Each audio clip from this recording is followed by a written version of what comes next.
Thank you, Chairman Mix, and I want to thank our witnesses for joining us today and for your patience in answering the members' questions today.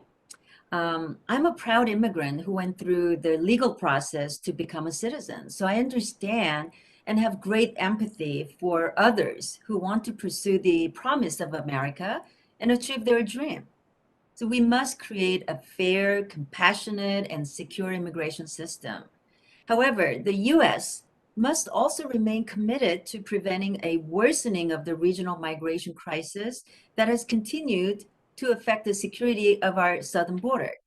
To that end, I want to ask Administrator Escobari what policies have been successful at deterring migration flows, and how should the US and regional partners address this ongoing humanitarian challenge? And may I also ask if you can provide an update on USAID's partnership with its Mexican counterpart on its programs to address the root causes of migration? Thank you, Representative Kim, for that question. And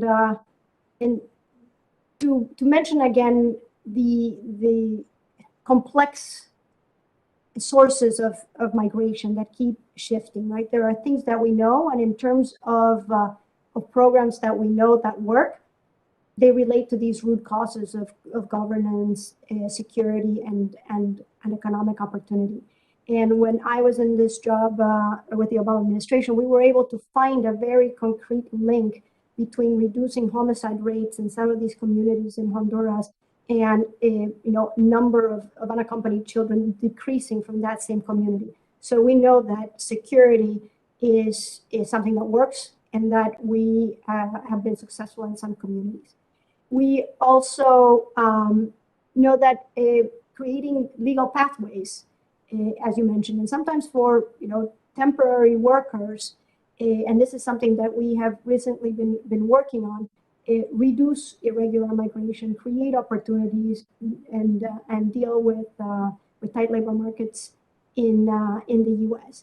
But I really want to bring my attention to probably the biggest issue related to migration right now, right? The huge displacement happening from Venezuelans, now Nicaraguans, that really are affecting the whole region in a dramatic way.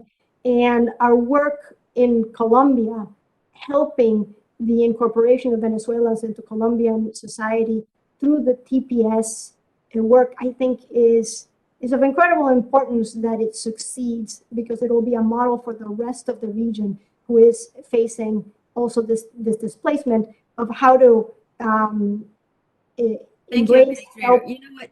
In the interest of time, I'd like to ask the next question and move to USAID's actions to counter authoritarianism in Latin America, where democracy and rule of law is increasingly threatened by the growth of authoritarianism, as you said, Cuba, Nicaragua, and Venezuela. So, Administrator, how is USAID working to support democracy and the rule of law in that region? And how is the agency working to support the work of democratic actors living under those authoritarian regimes? Yeah, our work there adapts depending on the situation. There are serious closed spaces like in Nicaragua, where most of our work involves helping NGOs hold these governments accountable. And sometimes the space is closed. It means being creative. And in the case of Nicaragua, some of them have to work from other countries. We also focus on freedom of information and making sure that people in these countries and outside can really understand what is going on, because it brings international pressure. And of course, our efforts on rule of law more generally, in creating the capacity of strengthening the judicial systems in these governments. But thank you. I'd like to also ask you about civil society activists and human rights defenders who are increasingly targeted by authoritarian state-run online campaigns. So what steps is USAID taking to ensure that individuals and organizations the US works with are equipped to safely operate in the digital space? No, and this issue has worsened in recent months. And the work that we're doing there is is increasing our work on early warning systems, members in the community that can tell organizations, CSOs, religious organizations, or even the police to be able to act with very fresh information and respond and protect these human rights defenders, but also protect them in a variety of ways.